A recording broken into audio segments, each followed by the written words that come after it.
Okay, let's go.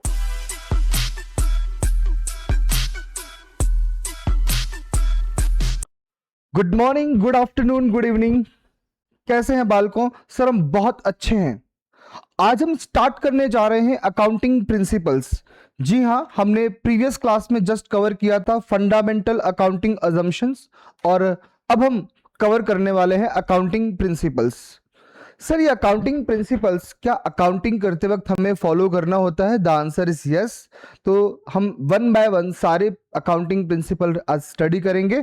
तो मिलते हैं आज की क्लास में। आइए बेटा जल्दी से, आज सारे बच्चे जल्दी से आइए। हम लोग स्टार्ट करने वाले हैं अकाउंटिंग प्रिंसिपल्स और फर्स्ट पॉइंट जो हमारा है वो है बेटा अकाउंटिंग एंटिटी और बिजनेस एंटिटी प्रिंसिपल। आइए बेटा, फर्स्ट हमें अकाउंटिंग प्रिंसिपल कवर करना है बिजनेस एंटिटी प्रिंसिपल्स। सर ये बिजनेस एंटिटी प्रिंसिपल्स क्या है और क्या मोटिव है इसका बेटा? अब मैं आपको एक सिंपली बोलना चाह रहा हूं। लेटेस्ट सपोज जेठालाल ने गड़ा इलेक्ट्रॉनिक बिजनेस स्टार्ट किया। जी हां, जेठालाल ने गड़ा इलेक्ट्रॉनिक बिजनेस स्टार्ट किया। आप मुझे बताइए, जो ये गड़ा इलेक्ट्रॉनिक नाम से जो बिजनेस स्टार्ट किया है और मिस्टर जेठालाल, क्या दोनों ही in the eyes of law separate person माने जाएंगे? The answer is yes. जी हां, सेपरेट पर्सन माने जाएंगे। सर कैसे? सर जेठालाल ने अपनी पर्सनल मनी को, पर्सनल अमाउंट को बिजनेस में इंट्रोड्यूस किया, तो क्या वो अमाउंट जो इन्वेस्ट किया बिजनेस में, क्या वो पैसा बिजनेस का है या मिस्टर जेठालाल का पर्सनल अमाउंट है, पर्सनल सेविंग अमाउंट? इसका मतलब बिजनेस में जो पैसा अभी आ रहा है it is a liability towards proprietor. तभी तो हम बोलते हैं it is all about capital, और कैपिटल को ही हम लोग बोलते हैं इंटरनल लायबिलिटी। क्या बोलते हैं बेटा? Internal liability. ये इंटरनल लायबिलिटी का कॉन्सेप्ट दुनिया में क्यों आया बेटा? Due to which principle? Business entity principle. चलो बेटा आइए हम पढ़ते हैं बिजनेस एंटिटी प्रिंसिपल को। और बिजनेस एंटिटी प्रिंसिपल जो है बेटा वो क्या बोलता है? According to business entity principle, business is considered to be a separate from its owner। जी हाँ, बिजनेस को सेपरेट मानना है, अपने ओनर से, अपने मालिक से अलग मानना है। Okay, business transaction are recorded in the books of account. किसके पॉइंट ऑफ व्यू से बेटा? बिजनेस पॉइंट ऑफ व्यू से। जी हाँ, हम जो अकाउंटिंग करते हैं, हम जेठालाल के पॉइंट ऑफ व्यू से अकाउंटिंग नहीं करेंगे, हम गड़ा इलेक्ट्रॉनिक के पॉइंट ऑफ व्यू से अकाउंटिंग करेंगे। मतलब बिजनेस के पॉइंट ऑफ व्यू से अकाउंटिंग की जाएगी। Due to which principle? Business entity principle. लिखा ना बेटा? Business transaction are recorded in the books of account from business point of view, not from that of owner. अगर मैं गड़ा इलेक्ट्रॉनिक की बात करूं तो हम गड़ा इलेक्ट्रॉनिक के नाम से अकाउंटिंग करेंगे, हम जेठालाल के नाम से अकाउंटिंग नहीं करेंगे। Okay, owner being regarded as a separate from business. जी हां, ये प्रिंसिपल चिल्ला के हमें क्या बोलता है कि ओनर जो है वो बिजनेस से सेपरेट माना जाता है। क्या माना जाता है बेटा? सेपरेट माना जाता है। आगे क्या लिखा? The amount in capital account is a liability. तभी तो मैंने बोला था कि कैपिटल जो है वो एक तरह की लायबिलिटी है, और उसमें भी कौन सी? Internal liability. कौन सी लायबिलिटी बेटा? इंटरनल लायबिलिटी माना जाता है। आप जानते हैं एज पर मॉडर्न अप्रोच, अगर कोई प्रोप्राइटर कैपिटल इंट्रोड्यूस करता है, और आप जानते हैं कैपिटल अकाउंट का अकाउंटिंग रूल क्या है? Debit the decreases, credit the increases. वही बात लिखी गई है, credited with the capital introduce. और हां, उसमें और क्या ऐड हो जाएगा? अगर प्रॉफिट है तो ऐड हो जाएगा, और ड्रॉइंग्स अगर हैं तो माइनस हो जाएगा, और लॉस अगर है प्रॉफिट की बजाय तो माइनस हो जाएगा। एडिशनल कैपिटल है तो प्लस हो जाएगा। Business entity principle is applicable to all entities. जी हां, ये बिजनेस एंटिटी प्रिंसिपल हर तरह की एंटिटीज के लिए अप्लाई होता है, B it the business enterprise और नॉट। अगर वो बिजनेस एंटरप्राइज है तब भी अप्लाई हो सकता है, बिजनेस एंटरप्राइज नहीं है तब भी हम बिजनेस एंटिटी प्रिंसिपल को अप्लाई कर सकते हैं। क्या मेरी बात समझ में आती है सर? बिल्कुल समझ में आती है। तो अब हम नेक्स्ट, तो फाइनली इस पॉइंट का कंक्लूजन सिंपल इतना है कि business and owner of business are separate from each other, दोनों ही अलग अलग माने जाते हैं। इसका मतलब बिजनेस में जब जब पैसा लगाएगा अपना पर्सनल बिजनेस में, अपने पर्सनल अमाउंट को बिजनेस में इंट्रोड्यूस करेगा, तब तब हम बोलेंगे कि यह कैपिटल जो है वो इंटरनल लायबिलिटी है टुवर्ड्स प्रोप्राइटर। क्या मेरी बात समझ में आती है सर? बिल्कुल समझ में आती है, क्लियर, कोई दिक्कत नहीं है। आइए नेक्स्ट हम पढ़ेंगे money measurement principle. Money measurement principle, चलो सारे बच्चे मुझे बताओ, अगर जेठालाल अपने बिजनेस का, अपने बिजनेस में as a supervisor Babita aunty को, हाँ बबीता जी को अगर एज ए सुपरवाइजर अपॉइंट कर दिया जाए और वो बहुत ही सुंदर हैं, क्या जेठालाल जब भी अकाउंटिंग करेंगे अपने बिजनेस की, तो क्या उस सुंदरता को बिजनेस में रिकॉर्ड किया जाएगा? The answer is no. मैंने कहा मेरा मैनेजमेंट बहुत सुंदर है, मेरी लेबर बहुत एफिशिएंटली काम कर रही है, हो सकता है कहीं ना कहीं आपके बिजनेस को इनडायरेक्टली बेनिफिट मिल रहा है, बट हम बिजनेस में रिकॉर्ड नहीं कर सकते, नहीं कर सकते। Are you getting my point? तो इसका मतलब मिस्टर जेठालाल ने बबीता जी को अपॉइंट किया है एज ए सुपरवाइजर, उसकी सुंदरता से हो सकता है, उनके मैनेजमेंट से, उनके काम से लोग प्रभावित है, बिजनेस अच्छे से ग्रो कर रहा है, बट हम फिर भी बुक्स ऑफ अकाउंट में रिकॉर्ड नहीं कर सकते। जी हां, बिकॉज मनी के अंदर मेजरेबल नहीं है। तो इंपॉर्टेंट चीज समझ में यह आती है, और आपने पढ़ा भी था चैप्टर नंबर 1 के अंदर, limitation of accounting. Sir limitation of accounting में एक पॉइंट था, अकाउंटिंग जो है क्वालिटेटिव फैक्टर को इग्नोर करती है, ignore the qualitative factor, correct? जी हां, वो वही बात है बेटा। According to the money measurement principle, transaction and event that can be measured in money terms are recorded in the books of account। जी हां, वो रिकॉर्ड हम लोग कब करेंगे? जब हम लोग terms are recorded in the books of account of the enterprise। this principle suffers, देखो बेटा, this principle suffers from two major limitation.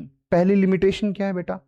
Transaction and event that can not be measured in money terms. Simple सी बात हमने पहले ही बोल दिया, अगर जो ट्रांजेक्शन, जो इवेंट मनी के अंदर मेजरेबल नहीं है, क्या अब हम उसे बुक्स ऑफ अकाउंट में रिकॉर्ड कर पाएंगे? द आंसर इज नो, नहीं रिकॉर्ड कर पाएंगे, वही हमारी लिमिटेशन है। सेकेंड पॉइंट है वैल्यू ऑफ मनी, जो है value of money considered as to be a static। जी हां, as the transaction are recorded at the value as on the transaction date। जी हां, जिस दिन ट्रांजेक्शन हुआ उस दिन क्या वैल्यू थी वो हम रिकॉर्ड करेंगे, and continue to be shown at the recorded value, और उसी वैल्यू पे आगे की अकाउंटिंग डिपेंड करेगी। क्या मेरी बात समझ में आती है? सिंपल समझ में आती है, इसको ज्यादा कॉम्प्लिकेटेड नहीं बनाते। सिंपल एक चीज दिमाग में रखिएगा बेटा, मनी मेजरमेंट प्रिंसिपल जो है वो बात ये बोलता है, अगर कोई ट्रांजेक्शन या इवेंट हम मनी के अंदर मेजर अगर कर सकते हैं, मनी के अंदर मेजरमेंट किया जा सकता है, मनी के अंदर मेजर किया जा सकता है, तभी हम रिकॉर्ड करेंगे। सर एक बात बताओ, अगर मेरा लेबर जो है वो बहुत इफेक्टिवली काम कर रहा है, बहुत एफिशिएंटली काम कर रहा है, तो क्या सर बिजनेस को इनडायरेक्टली बेनिफिट नहीं हो रहा है? हो रहा है, बट फिर भी उस एफिशिएंसी, उस ऑनेस्टी को हम बुक्स ऑफ अकाउंट में रिकॉर्ड नहीं कर सकते, बिकॉज वो मनी के अंदर मेजरेबल नहीं है। ओके, नेक्स्ट थर्ड पार्ट क्या है, ध्यान से सुनना बेटा। जो बिजनेस की लाइफ है ना, बिजनेस की लाइफ, और आप एक बात ये भी जानते हैं, आपने अकाउंटिंग अजम्पशंस पढ़ी थी, और अकाउंटिंग अजम्पशन में एक अजम्पशन थी बेटा, गोइंग कंसर्न अजम्पशन। जब भी एक नया बिजनेस स्टार्ट करते हैं, तो हम लोग क्या सोचते हैं? हम ये सोचते हैं कि ये बिजनेस जो है वो एक लंबे टाइम के लिए चलेगा, foreseeable period of time. There is no intention to close the business या shut down the business या scale down its operation significantly. हम ये सोचते ही नहीं. Are you getting my point? Let us suppose mister Chintu जिसने चाय का बिजनेस स्टार्ट किया, चाय का बिजनेस, ये भी फ्यूचर अपना देख पा रहा है, ओह क्या मैं भी प्रधानमंत्री बनूंगा? मतलब आपको क्या लगता है चाय बेचने वाले हमेशा प्रधानमंत्री बन जाते हैं? बिल्कुल, तो इसका मतलब चाय बेचना छोटी बात नहीं है। आइए इस पॉइंट को समझते हैं। सर गोइंग कंसर्न अजम्पशन ये बोलते हैं कि बिजनेस जो है वो लंबे टाइम के लिए चलेगा। अब एक बात बताओ, जब बिजनेस लंबे टाइम के लिए चलेगा तो आपको रेगुलर इंटरवल ऑफ टाइम पे, मतलब आपको एक समय समय पे, क्या आप अपने बिजनेस की फाइनेंशियल परफॉर्मेंस नहीं जानना चाहते? क्या आप अपने बिजनेस की फाइनेंशियल पोजीशन नहीं जानना चाहते? क्या बिजनेस में कितना प्रॉफिट हुआ है, कितना लॉस हुआ है, बिजनेस में क्या एसेट्स हैं, क्या लायबिलिटीज हैं? क्या आप रेगुलर इंटरवल ऑफ टाइम पे नहीं जानना चाहते? सर जानना चाहते हैं। तो सर जब जानना चाहते हैं तो आपको कहीं ना कहीं अपने एक पीरियड को डिसाइड करना होगा। तो मैंने बोला कि जो बिजनेस की टोटल लाइफ है उस लाइफ को छोटे छोटे छोटे छोटे पार्ट में डिवाइड करो और उस पार्ट को हम बोलते हैं बेटा अकाउंटिंग पीरियड। क्या बोलते हैं बेटा? अकाउंटिंग पीरियड, जो कि 12 मंथ का होता है। क्या होता है बेटा? 12 मंथ का होता है। और 12 मंथ के पीरियड को ही हम बोलते हैं बेटा अकाउंटिंग पीरियड बोलते हैं। क्या बोलते हैं बेटा? Accounting period. दिमाग में बिठा लो, बिठा लो। सुनो बेटा, life of business broken into smaller part, smaller part, और स्मॉलर पार्ट को ही हम क्या बोलते हैं बेटा? अकाउंटिंग पीरियड बोलते हैं। आइए बेटा, according to accounting period principle, life of an enterprise broken into smaller period. छोटे छोटे छोटे पार्ट में डिवाइड करो, और इस छोटे पार्ट को ही, वैसे ही छोटा पार्ट यूजुअली कितने महीने का होता है? सर 12 मंथ का। सर क्यों करना है? बिकॉज हम हर 12 मंथ बाद हम बिजनेस की फाइनेंशियल परफॉर्मेंस पता करेंगे, बिजनेस की फाइनेंशियल पोजीशन पता करेंगे, ताकि हमें पता चले कि बिजनेस प्रॉफिट में चल रहा है या लॉस में। अगर सोचो प्रॉफिट में चल रहा है तो हम मेंटेन करने की कोशिश करेंगे, बढ़ाने की कोशिश करेंगे। अगर लॉस में चल रहा है तो हम डिसीजन लेंगे कि भाई इसको कैसे रोका जाए। क्या मेरी बात समझ में आती है? सर बिल्कुल समझ में आती है। The accounts of an enterprise are maintain following the going concern assumption या concept, meaning the enterprise shall continue its activities for a foreseeable future. लंबे टाइम के लिए चलेगा। There is no intention to close or shut down the business या scale down the business. User of financial statement, आपने chapter में पढ़ा था user के बारे में। सर एक इंटरनल यूजर होता है, एक एक्सटर्नल यूजर होता है। इंटरनल यूजर का मतलब घर के लोग, एक्सटर्नल यूजर का मतलब बाहर के लोग।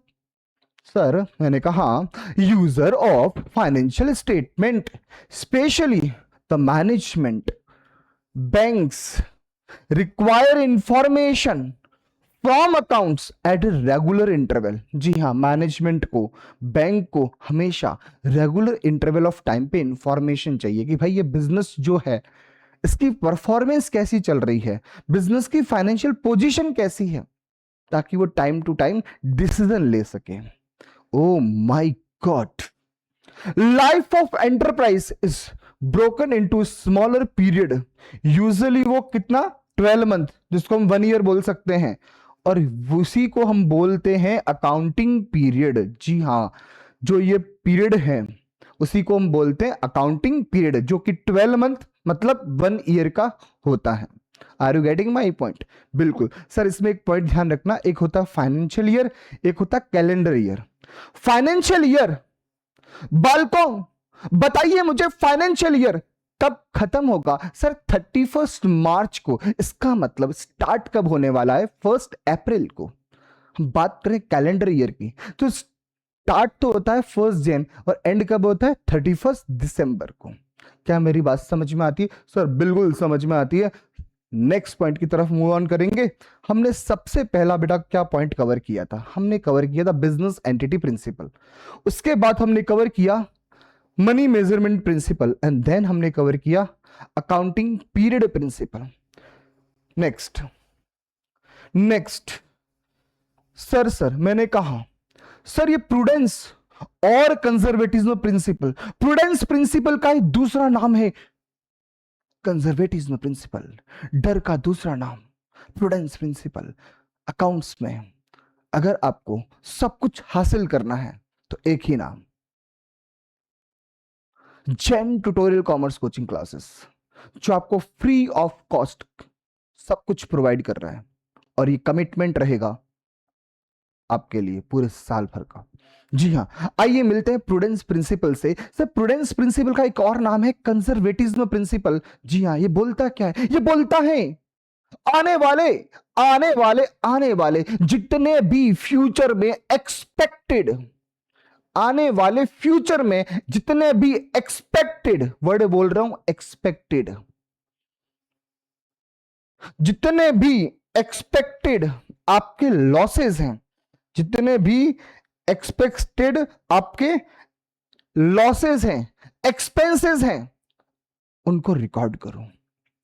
ये बोलता है जितने भी एंटिसिपेटेड आपके एक्सपेक्टेड लॉसेस हैं, एक्सपेक्टेड आपके एक्सपेंस हैं, उन सबको आज ही बुक्स ऑफ अकाउंट में रिकॉर्ड करो। अगर आपको आज जैसे फाइनेंशियल स्टेटमेंट बना रहे हो आप, और आपको पता है कि अब इस पॉइंट ऑफ टाइम पे, अगर आपको पता है जब आप फाइनल अकाउंट्स बना रहे हैं, इस पॉइंट ऑफ टाइम पे अगर आपको पता है, क्या पता है? आपको पता है कि मुझे आने वाले टाइम में इतना नुकसान हो सकता है, तो उस बात को आज ही रिकॉर्ड कर दो। हाँ, हो सकता है एक्चुअल नुकसान कम ज्यादा हो सकता है या नहीं भी हो, बट एक्सपेक्टेड फ्यूचर एक्सपेंस है या लॉसेस है, तो रिकॉर्ड आज ही कर देना चाहिए। बट यही चीज अगर मैं ऐसा बोलूं जितने भी फ्यूचर में होने वाले प्रॉफिट है, गेन है, इग्नोर करो, इग्नोर इग्नोर इग्नोर, यही लिखा है। अकॉर्डिंग टू द प्रूडेंस और कंजर्वेटिज्म प्रिंसिपल, एक्सपेक्टेड एक्सपेंसेस, जी हां क्या लिखा बेटा? एक्सपेक्टेड एक्सपेंसेस और losses are provided but do not account expected income and profit. जी हां, आपको फ्यूचर में होने वाले जितने भी एक्सपेंसेस हैं, जितने भी लॉसेस हैं, उन सबको तो रिकॉर्ड करना है, बट आपको एक्सपेक्टेड इनकम और प्रॉफिट को क्या करना है बालकों? इग्नोर करना है, ignore ignore ignore. Okay, the application of this concept ensure that financial statement do not paint a better picture than what is actually is। Sir इस लाइन का मतलब क्या? बहुत ही खूबसूरत लाइन लिखी है, जैसा है वैसा दिखाओ, जैसा है वैसा दिखाओ, पुताई मत करवाओ। क्या मतलब हुआ भाई? हम हाँ, कुछ बच्चे पार्लर जाते हैं, स्पेशली लेडीज स्टाफ, ये पार्लर जाती हैं, पुताई करवाती हैं, इंस्टा पे कुछ अलग, फेस टू फेस कुछ अलग। भाई साहब, ये अकाउंटिंग टर्म में, ये प्रिंसिपल अकाउंटिंग टर्म में क्या बोल रहा है कि डू नॉट पेंट, मतलब अपने फाइनेंशियल स्टेटमेंट को जैसा है वैसा दिखाओ। अगर आपको लगता है कि लॉसेस होने वाला है, रिकॉर्ड करो। चलिए, भले ही आपका फाइनेंशियल परफॉर्मेंस खराब दिखे, आपके फाइनल अकाउंट अच्छे नहीं दिखे, क्योंकि आपने होने वाले फ्यूचर के एक्सपेंसेस और लॉसेस को रिकॉर्ड कर लिया। आपको अच्छा नहीं दिखाना है, जैसा है वैसा दिखाओ, यही बोलना चाह रहा है। Do not paint a better picture than what is actually is, actually कैसा है वो दिखाओ। इस प्रिंसिपल का ये ऑब्जेक्ट है। बताओ इससे क्या होगा? सामने वाला ठीक से डिसीजन ले सकता है, ठीक से डिसीजन ले सकता है कि हाँ भाई, इसका एक्चुअल में ये रिलायबल है, फाइनेंशियल स्टेटमेंट प्रॉपर है, इसने सब कुछ बराबर रिकॉर्ड किया है। फॉर एग्जाम्पल, एक पॉइंट यहां पर आता है बेटा, लेटेस्ट सपोज हमारे पास क्लोजिंग स्टॉक। बेटा वैसे क्लोजिंग स्टॉक क्या होता है? वो स्टॉक जो अभी तक ईयर एंड पे अगर बात करें, ईयर एंड पे जो अभी तक सेल नहीं हुआ अनसोल्ड स्टॉक, कोई हम क्लोजिंग स्टॉक बोलते हैं, ईयर एंड पे जितना स्टॉक बेचने से बच गया वो अपना क्या है बेटा, क्लोजिंग स्टॉक। लेटेस्ट सपोज उसकी कॉस्ट प्राइस लेटेस्ट सपोज ₹50,000 है, but market value latest suppose 40,000 है। बेटा कॉस्ट प्राइस कितनी है 50,000, बट मार्केट प्राइस कितनी है 40,000।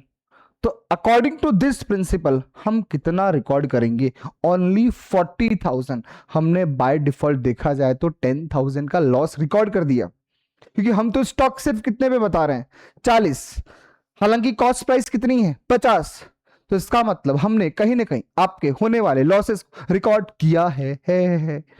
Oh my God, it has a drawback sir. हाँ, अब देखो पॉइंट क्या है, आप एक्सपेक्टेड लॉसेस या एक्सपेक्टेड एक्सपेंस को आप रिकॉर्ड कर रहे हैं, इससे कहीं ना कहीं नुकसान भी है, एक गलत चीज भी हो रही है। मतलब कुछ अच्छा करने जाओ, बेटर पिक्चर नहीं दिखानी है, ऐसा कुछ बोल रहा है, ताकि सामने वाली पार्टी को वैसे देखा जाए तो बेनिफिट ही होगा, वो सही से डिसीजन ले पाएगा। बट इससे कहीं ना कहीं एक लूपहोल आ रहा है। एक लूपहोल क्या निकल रहा है बेटा, हम पढ़ेंगे चैप्टर नंबर 16 में सीक्रेट रिजर्व। क्या पढ़ेंगे बेटा, सीक्रेट रिजर्व। ज्यादा एक्सपेंस रिकॉर्ड करने से आपके प्रॉफिट कम दिखेंगे, ज्यादा एक्सपेंस या ज्यादा लॉसेस रिकॉर्ड करने से, एक्सेसिव एक्सपेंस या एक्सेसिव लॉसेस रिकॉर्ड करने से आपके प्रॉफिट कम दिखेंगे, और कम दिखने से कहीं ना कहीं आप कुछ अमाउंट बचा पाएंगे एज अ रिजर्व। इसको हम बोलते हैं सीक्रेट रिजर्व। जैसे चिंटू को 1,000 रुपए दिए उसके पापा ने, 1,000 रुपए, खर्चा तो हुआ 500 रुपए का, बचा कितना एक्चुअल में 500, बट उसने खर्चा कितना दिखाया, लेटेस्ट सपोज 700 रुपए का खर्चा दिखाया, 200 रुपए खा लिया, दोस्तों को पार्टी दे दी। 500 रुपए का एक्चुअली खर्चा हुआ था, बट उसने खर्चा कितना दिखाया 700 रुपए। अब बताओ, चिंटू और पापा की बात चल रही है, चिंटू ने बोला नहीं नहीं मेरे 700 खर्च हुए हैं। ज्यादा एक्सपेंस दिखाने से बताओ, अब उसके पास, वो तो क्या बोल रहा है मेरे पास 300 ही बचे, बट एक्चुअली कितने बचे उसके पास 500। हो गया ना सीक्रेट रिजर्व। आपने 200 रुपए अपने पॉकेट में पीछे बचा के रखे हैं, कल को दोस्त को 14 फेब आने वाला है, चॉकलेट देनी पड़ जाए तो। Are you getting my point? मैं क्या बोलना चाह रहा हूं, मैं ये बोलना चाह रहा हूं ज्यादा एक्सपेंस दिखाने से आप सीक्रेट रिजर्व क्रिएट कर पाते हैं, और सीक्रेट रिजर्व ज्यादा क्रिएट होगा तो ये कहीं ना कहीं एक लूपहोल हो गया बेटा।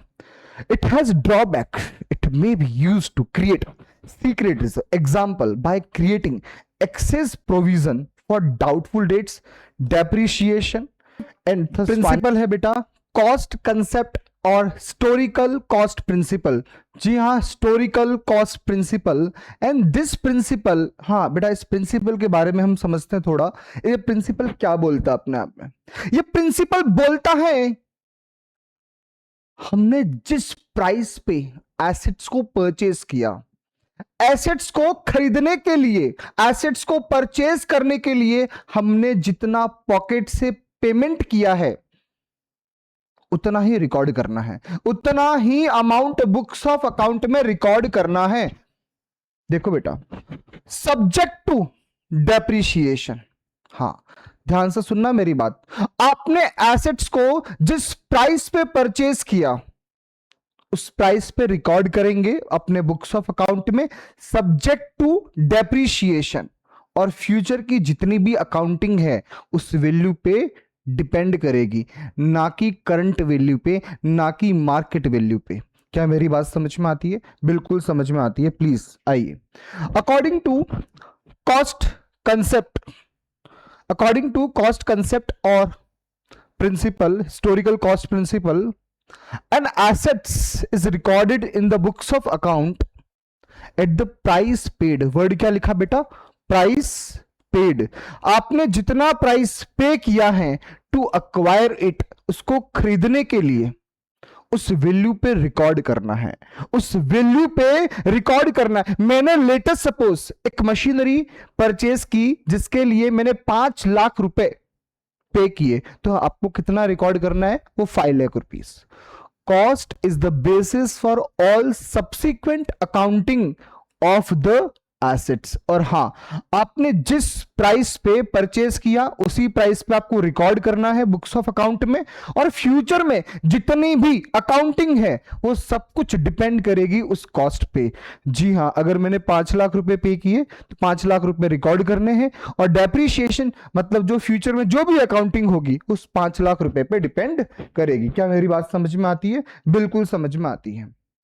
Assets is recorded at a cost at the time of its purchase. जी हां, जिस वैल्यू पे आपने परचेस किया, but is systematically reduced by charging depreciation. जी हां, ये बात आपको ध्यान रखना है।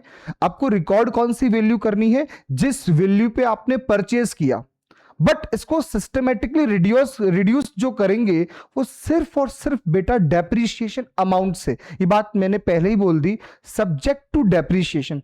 डेप्रिसिएशन तो बेटा लगाना मैंडेटरी है, वो हम लगाएंगे भी। पॉइंट इंपॉर्टेंट क्या है? इंपॉर्टेंट पॉइंट सर ये है, हम मार्केट वैल्यू को कंसीडर नहीं करेंगे, मार्केट वैल्यू को कंसीडर नहीं करेंगे।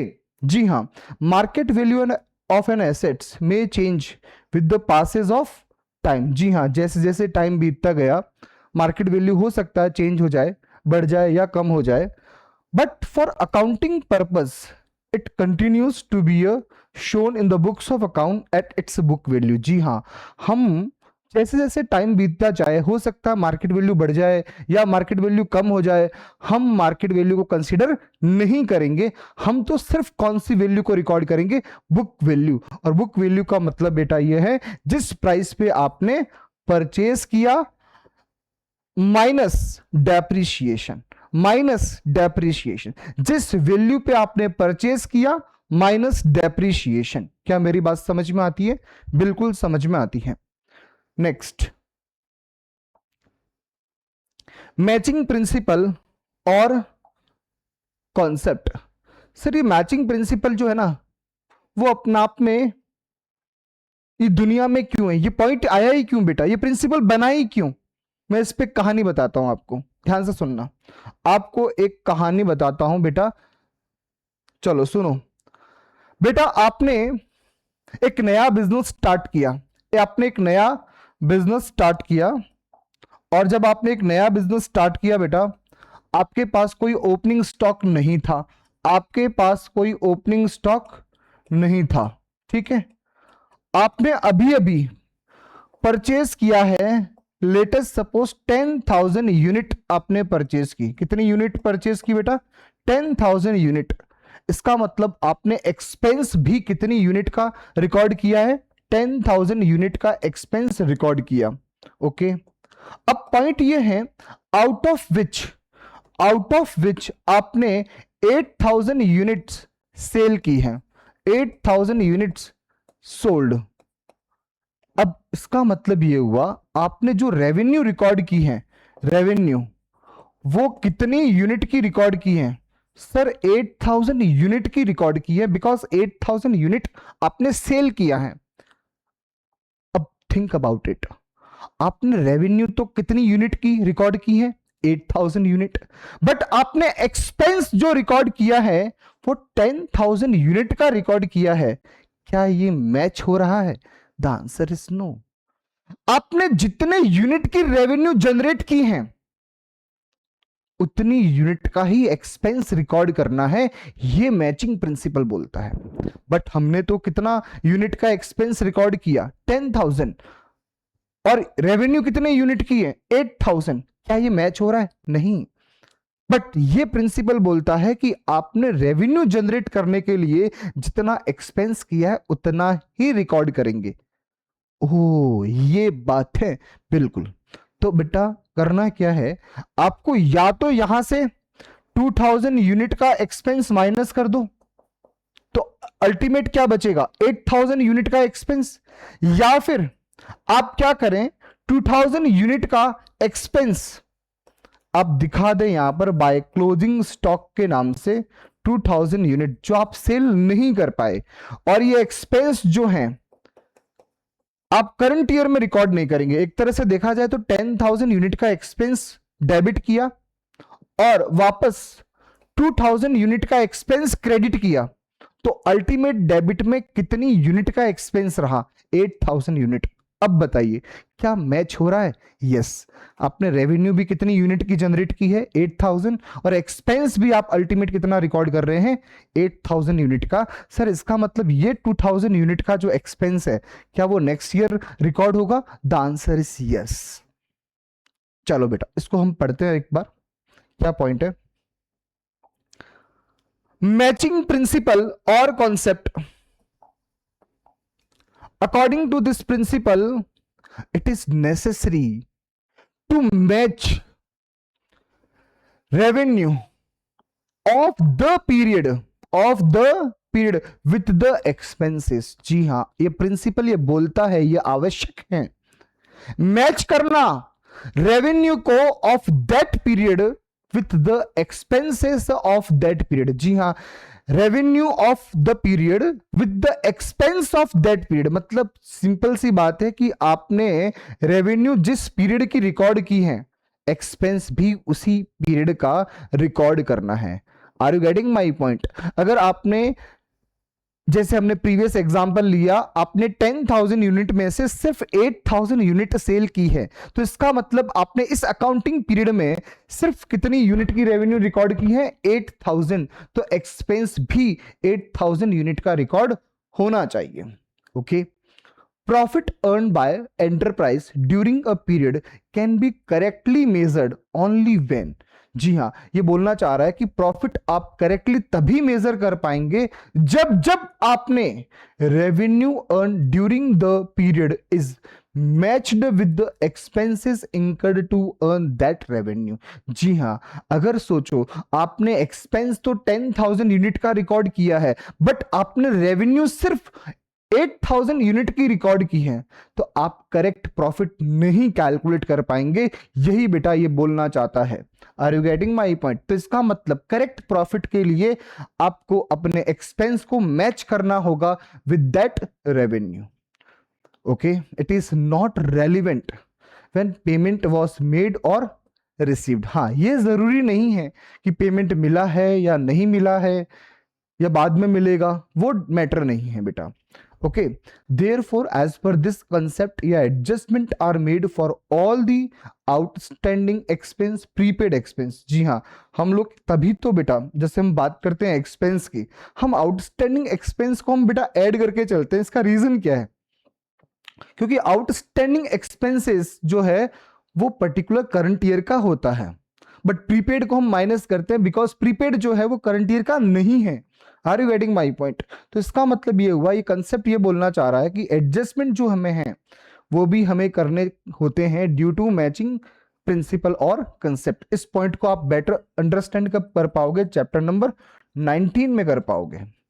The concept should be followed while preparing final accounts या financial statement to have a true and fair view of the profitability and financial position of an business firm। जी हाँ, ये matching principal आपको follow करना चाहिए जिससे आप अपने business की financial performance as well as financial position बेहतर दिखा पाए, बेहतर ठीक से कर पाए। क्या मेरी बात समझ में आती है? बिल्कुल समझ में आती है। तो इसका मतलब आपका एक्सपेंस जो है वो कितना रिकॉर्ड होना चाहिए, जितनी यूनिट्स की आपने रेवेन्यू जनरेट की है, उस रेवेन्यू को जनरेट करने के लिए जितना एक्सपेंस हुआ है सिर्फ आप उतना ही रिकॉर्ड करेंगे। क्या मेरी बात समझ में आती है? बिल्कुल समझ में आती है। ओके, तो एग्जाम में अगर आ जाए पॉइंट, बेटा ये एक लाइन भी अगर ठीक से लिखोगे ना, एक या दो पॉइंट, तब भी आपको फुल मार्क्स मिलेंगे, full marks. Next sir, duality principle आपने बेटा पढ़ा होगा, सिस्टम्स ऑफ अकाउंटिंग चैप्टर 1 में पढ़ा था। सिस्टम्स ऑफ अकाउंटिंग में बेटा हमने बात किया था, एक बात किया था डबल एंट्री सिस्टम, एक बात किया था सिंगल एंट्री सिस्टम। ये dual aspect principal which is based on double entry system, जहां पर अकाउंटिंग मतलब रिकॉर्डिंग के दो एस्पेक्ट है, अकाउंटिंग के दो एस्पेक्ट है। Duality principle is based on double entry system, जहां पर हमें अकाउंटिंग ट्रांजेक्शन करने के लिए दो एस्पेक्ट मिलेंगे, first debit, second credit. According to the dual aspect principle every transaction, क्या लिखा बेटा, every transaction entered into has two aspect. First कौन सा है बेटा, डेबिट, और सेकंड कौन सा है, credit of equal amount. Important है equal amount. Let us suppose हमने कोई ट्रांजैक्शन रिकॉर्ड किया, हो सकता है डेबिट में दो अकाउंट हो, क्रेडिट में हो सकता है एक अकाउंट हो, बट डेबिट में दो अकाउंट है, क्रेडिट में एक अकाउंट है, बट डेबिट में दोनों अकाउंट है, उन दोनों का मिला के टोटल जो अमाउंट है वही अमाउंट क्रेडिट में होगा। Are you getting my point? अगर डेबिट का सोचो दो अकाउंट है, दोनों में मिला के 5,000 रुपए है, तो क्रेडिट में भी कितना होगा, 5,000 रुपए, इक्वल अमाउंट होगा। Simply stated, for every debit there is a credit of equal amount in one or more account. ये बात क्लियर हो गई बेटा? हो सकता है डेबिट में एक अकाउंट हो, क्रेडिट में एक से ज्यादा अकाउंट हो, बट मान के चले अमाउंट वाइज अगर बात करें तो डेबिट में जितना अमाउंट है उतना ही क्रेडिट में अमाउंट होगा, भले ही अकाउंट एक से ज्यादा हो, कोई दिक्कत नहीं है। ये बात हमने डबल एंट्री सिस्टम में भी पढ़ी थी। और आप जानते हैं, अगर चैप्टर 5 अगर हम पढ़ेंगे आगे जाके, हम बोल सकते हैं, क्या बोल सकते हैं बेटा, हम बोल सकते हैं ये जो हमारी बैलेंस शीट होती है ना बेटा, बैलेंस शीट, यहां पर होती है बेटा एसेट्स और यहां होती है मेरी कैपिटल और लायबिलिटी। तो बेटा मैं बोल सकता हूं total assets equals to liabilities plus capital, मैं बोल सकता हूं ये हमेशा बराबर होगा, which is based on duality principle double entry system, correct. तो हमेशा total assets equals to liabilities plus capital, यही बात बेटा बोलना चाह रहा है। जो ओनर इक्विटी का मतलब क्या हो गया बेटा, कैपिटल, और क्लेम्स ऑफ आउटसाइडर का मतलब लायबिलिटी। आप ये भी बोल सकते हो एक तरह से ओनर्स इक्विटी की जगह इंटरनल लायबिलिटी, और ये बोल सकते हो external liability. This fundamental equation will always remains good. In other words, accounting equation demonstrate that fact for every debit there is a equal credit and vice versa। हाँ बेटा, accounting equation जब आप chapter पढ़ोगे, आप देखना बेटा, कोई भी ट्रांजैक्शन क्यों ना हो, हमेशा वो मैच कर जाएगा equation. Assets equals to liabilities plus capital, हमेशा मैच करेगा। वो मैच अगर नहीं कर रहा है, इसका मतलब आप कहीं ना कहीं मिस्टेक कर रहे हैं, आप कहीं ना कहीं गलती कर रहे हैं। क्या मेरी बात समझ में आती है? Correct. The system of double entry book keeping is based on this concept. जी हाँ, हमारा जो डबल एंट्री सिस्टम है वो बेसिकली कौन से प्रिंसिपल पे डिपेंड है? ड्यूअलिटी प्रिंसिपल या dual aspect principle, correct. Next है बेटा full disclosure principal.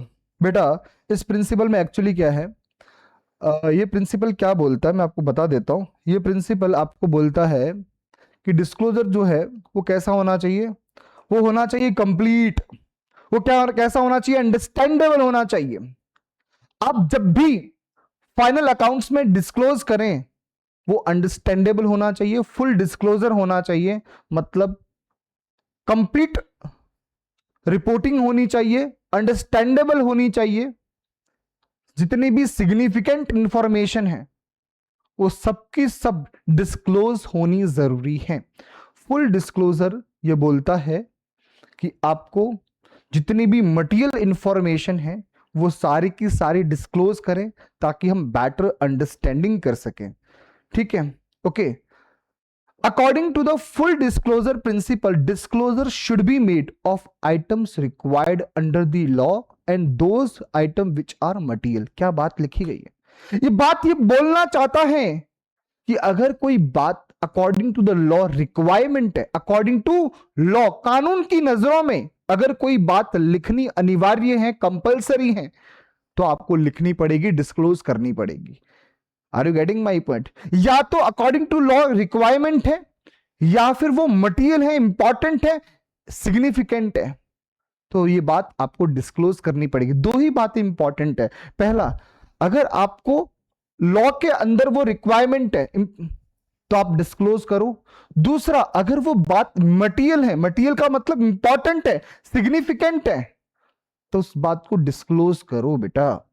There should be complete and understandable reporting on financial statement of all significant मतलब important information relating to economic affair of the entity.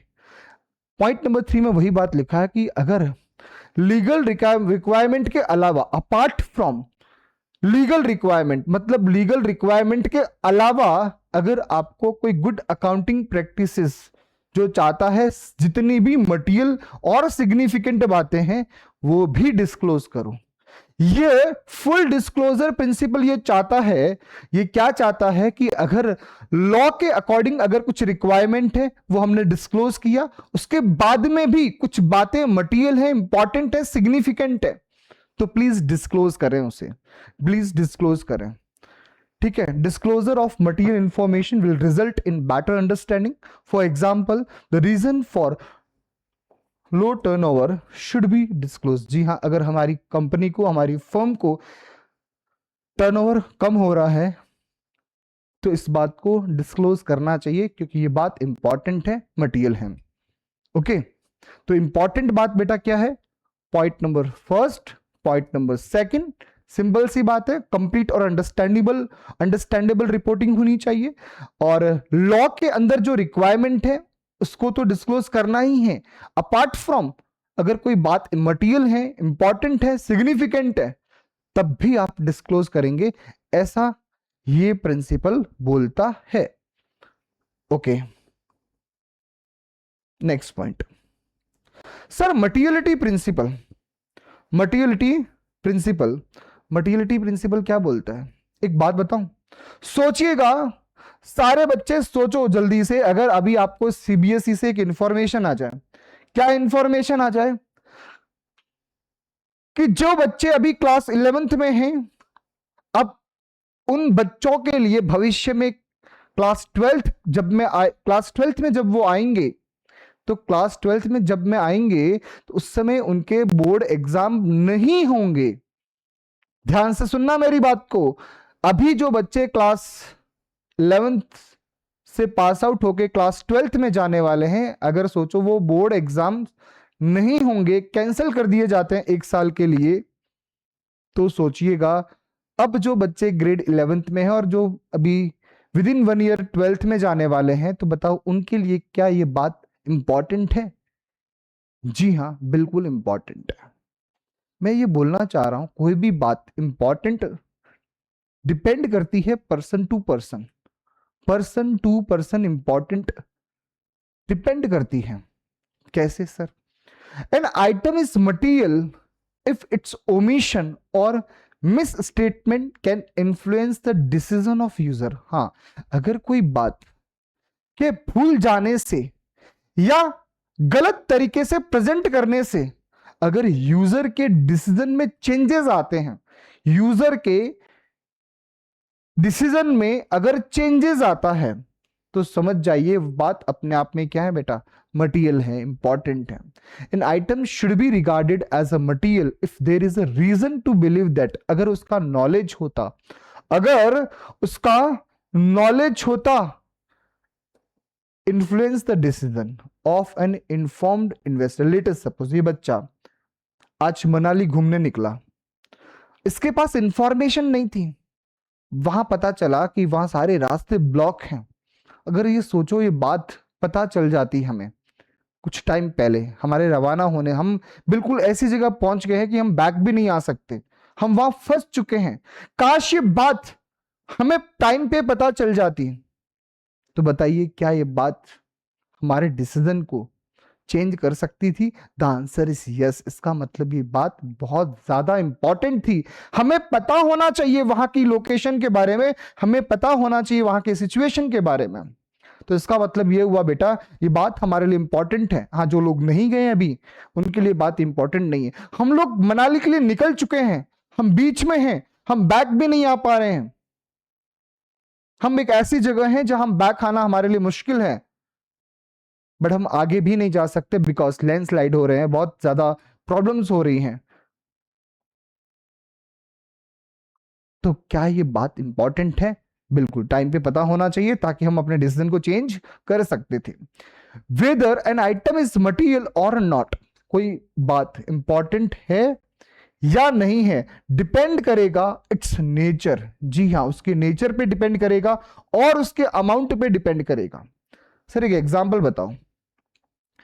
Amount spent on it's repair of building, बेटा हमने कोई repayment का खर्चा किया building पे, सोचो वो अमाउंट है 2,50,000। कितना बेटा? 2,50,000। और आगे क्या लिखा है? For an enterprise having a turnover of rupees 10 lakh. बेटा अगर 10 लाख रुपए का टर्नओवर है और हमने 2,50,000 रुपए खर्च कर दिए रिपेयरमेंट के, तो इसका मतलब ये हुआ बेटा, ये बात हमारे लिए इंपॉर्टेंट है या नहीं है? प्लीज मुझे बताइए, मटेरियल है या नहीं है?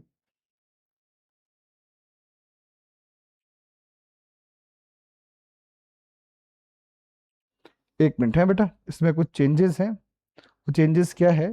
ये यहां पर जो ये अमाउंट दिख रहा है ना, ये अमाउंट क्या है एक्चुअल में? ये वाला अमाउंट है, समझ रहे हो? अरे समझ रहे हो क्या? समझ रहे हो क्या? हाँ सर, कितना हो गया? 15 करोड़। सर मैं बोलना ये चाह रहा हूं, अगर आपने बिल्डिंग का रिपेयरमेंट करवाया है और आपका टर्नओवर 10 लाख रुपए है, कितना है? टर्नओवर 10 लाख रुपए और रिपेयरमेंट का खर्चा 2,50,000 रुपए। अब मुझे बताइए, 2,50,000 रुपए, टर्नओवर 10 लाख रुपए, क्या ये बात इंपॉर्टेंट नहीं है? जी इंपॉर्टेंट है, मटेरियल है। For example an amount spent on repair of building से ₹2,50,000 इज मटीरियल। अगर आपका टर्नओवर कितना है? 10 लाख रुपए, अगर यही अमाउंट, यही 2,50,000 रुपए का अमाउंट इममटीरियल हो जाएगा कब? अगर यही मेरा टर्नओवर हो गया 15 करोड़ इकाई 10,000।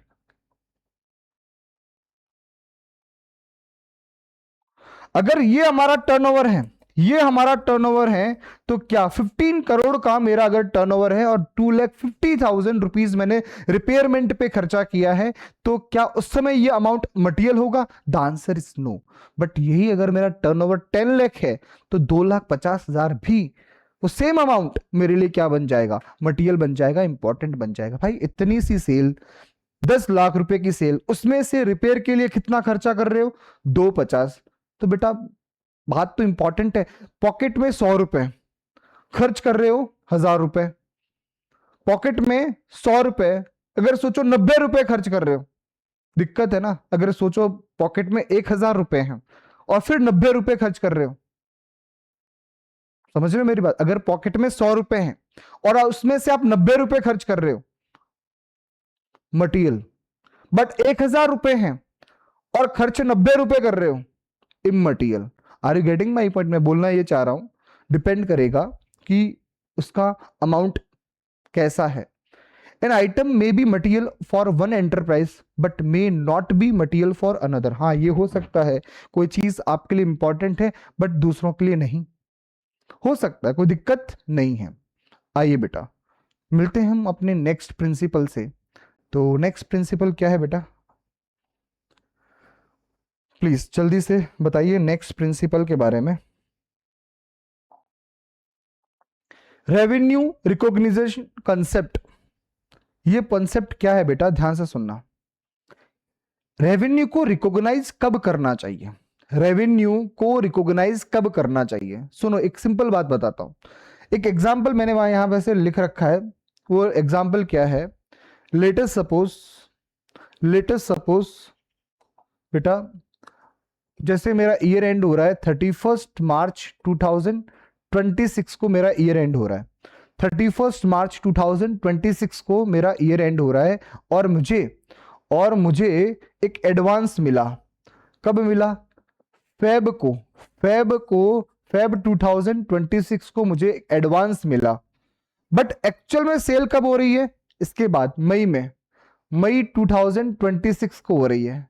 बेटा अगर मैं करंट ईयर की बात करूं 25-26, तो 25-26 के अंदर 2025-26 में फेब 2026 को मुझे एडवांस मिला, बट ये एक्चुअल में सेल कब हुई है? नेक्स्ट ईयर के मई मंथ में।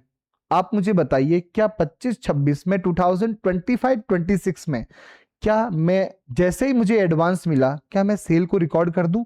The answer is no. हम रेवेन्यू को रिकॉग्नाइज नहीं कर सकते बिकॉज मेरे पास अमाउंट रिसीव करने का राइट नहीं आया है, क्योंकि मैंने सेल तो किया ही नहीं ना, मुझे सिर्फ एडवांस मिला है। सर सेल को कंप्लीट होने के लिए गुड्स का डिस्पैच होना जरूरी है। जी हाँ, गुड्स का डिस्पैच होना जरूरी है। सर गुड्स तो डिस्पैच 31 मार्च तक हुआ ही नहीं। गुड्स डिस्पैच कब हुआ? मई में, तभी तो सेल भी कब काउंट हो रही है? मई में। Are you getting my point? Next, अगर यही बात उल्टा हो जाए, अगर मैंने गुड्स डिस्पैच किए हैं फेब में बट पेमेंट मिला है मुझे मई में, तो फिर आप फेब में सेल काउंट कर सकते हैं, भले ही पेमेंट बाद में मिला। Are you getting my point?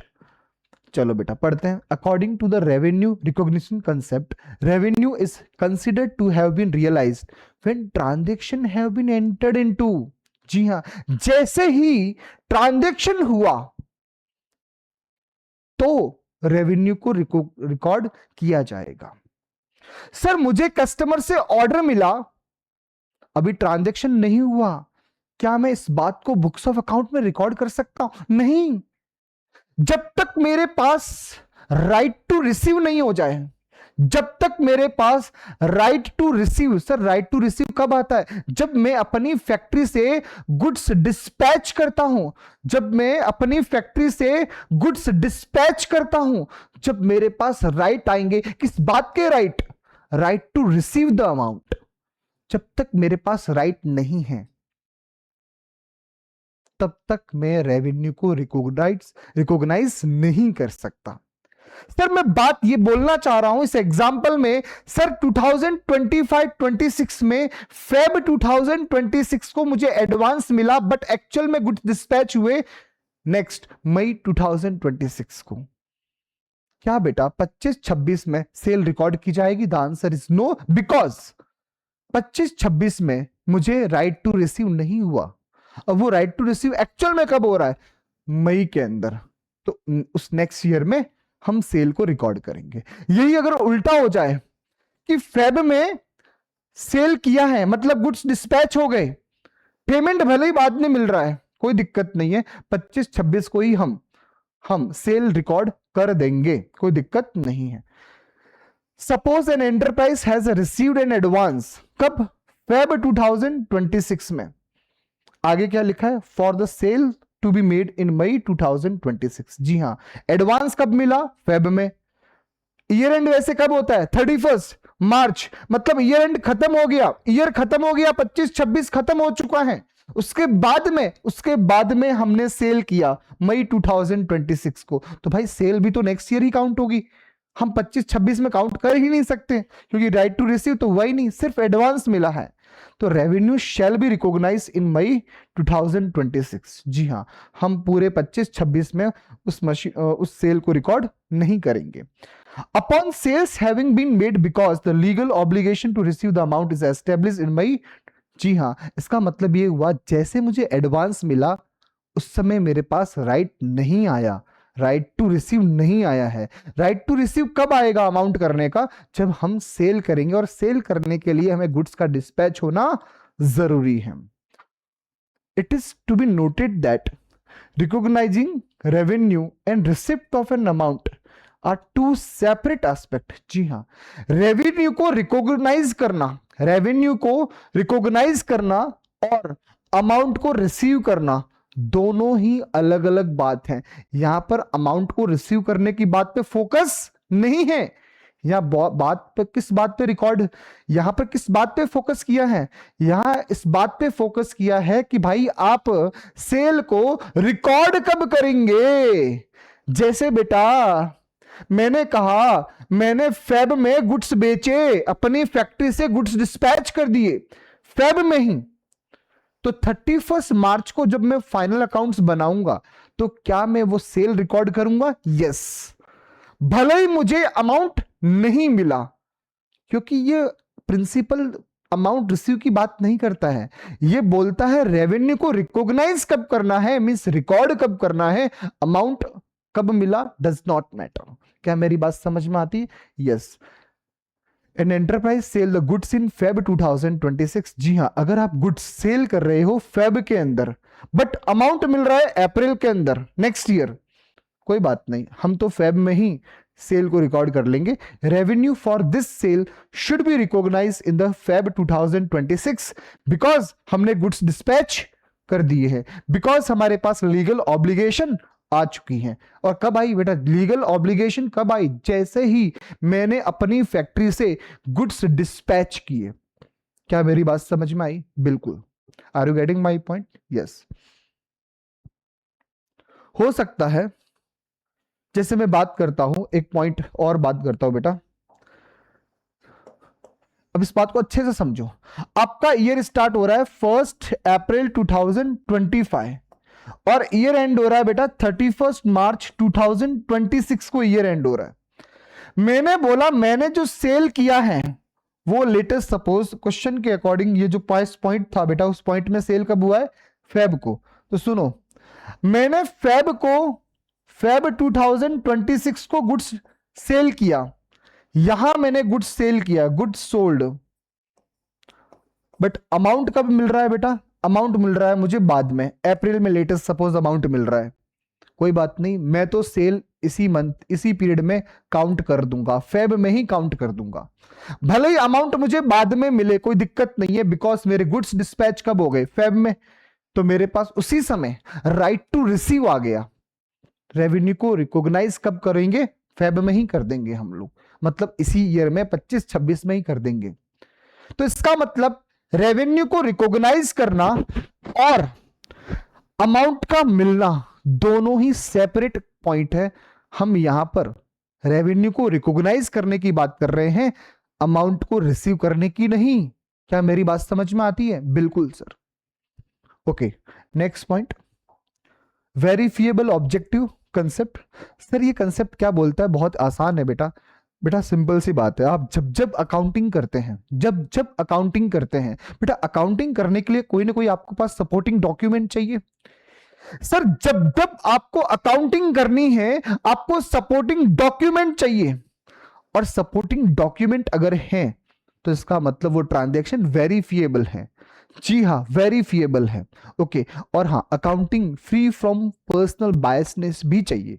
Okay, according to verifiable objective concept transaction recorded should be verifiable. जी हाँ, वो वेरीफिएबल कब होगा? अगर ये transaction which is based on evidence. जी हां, हमने ट्रांजैक्शन को वेरीफिएबल कब मानना है? Should be based on evidence. जी हां, अगर उस ट्रांजैक्शन को रिकॉर्ड किया जा रहा है बेस्ड ऑन एविडेंस। हम पढ़ेंगे चैप्टर नंबर 7 में, हमारे कई सारे सोर्स डॉक्यूमेंट है। आप जानते हैं कि हम जब जब रॉ मटेरियल परचेज करते हैं तो क्या हमें सप्लायर से बिल मिलता है? यस, कैश मेमो मिलता है, इनवॉइस मिलता है, बिल मिलता है, रिसिप्ट, अगर हमें अमाउंट डिपॉजिट करते हैं तो हमें उसकी रिसिप्ट मिलती है। ये सारे के सारे क्या है बेटा? एविडेंस ही तो है। अगर हमारे पास एविडेंस है इसका मतलब वो ट्रांजैक्शन वेरीफिएबल है। Okay, the verifiable objective concept hold that accounting should be, और हाँ, ये ऑब्जेक्टिव क्या बोलता है? ये ऑब्जेक्टिव बोलता है कि भाई पक्षपात नहीं करना है, फ्री फ्रॉम पर्सनल बायसनेस। जी हाँ, पक्षपात करना पाप है। Next, measurement that are based on verifiable evidence are regarded as objective, or it means all accounting transactions should be evidenced and supported by business documents. Simple सी बात है, जो कोई भी ट्रांजेक्शन आप रिकॉर्ड करने जा रहे हैं उसका एविडेंस होना जरूरी है। बिना एविडेंस के आप रिकॉर्ड नहीं करेंगे। Evidence and supported by business document, these supporting document क्या क्या हो सकते हैं? कैश मेमो हो सकता है, इनवॉइस हो सकता है, सेल बिल हो सकता है, डेबिट नोट हो सकता है, क्रेडिट नोट हो सकता है, चेक हो सकता है, पेन स्लिप हो सकता है। हम ये सारे सोर्स डॉक्यूमेंट पढ़ने वाले हैं चैप्टर नंबर 7 में, देखना नहीं भूलना है। जी हाँ, तो मिलते हैं बेटा नेक्स्ट क्लास में। Thank you so much guys, take care, start. बेटा ये लेक्चर आप स्टार्टिंग से देखना स्टार्ट करेंगे, एंड तक देखेंगे, मजा आने वाला है। ये बहुत ही इंपॉर्टेंट टॉपिक है। और हाँ, अब जो नेक्स्ट हमारी क्लासेस आने वाली है, the most important from the examination point of view, तो आपको ये लेक्चर्स फटाफट से जल्दी से आप कंप्लीट करिएगा और हम नेक्स्ट क्लास में मिलेंगे बहुत ही जल्दी। Thank you so much guys, take care, stay home, stay safe, bye bye. Okay, let's go.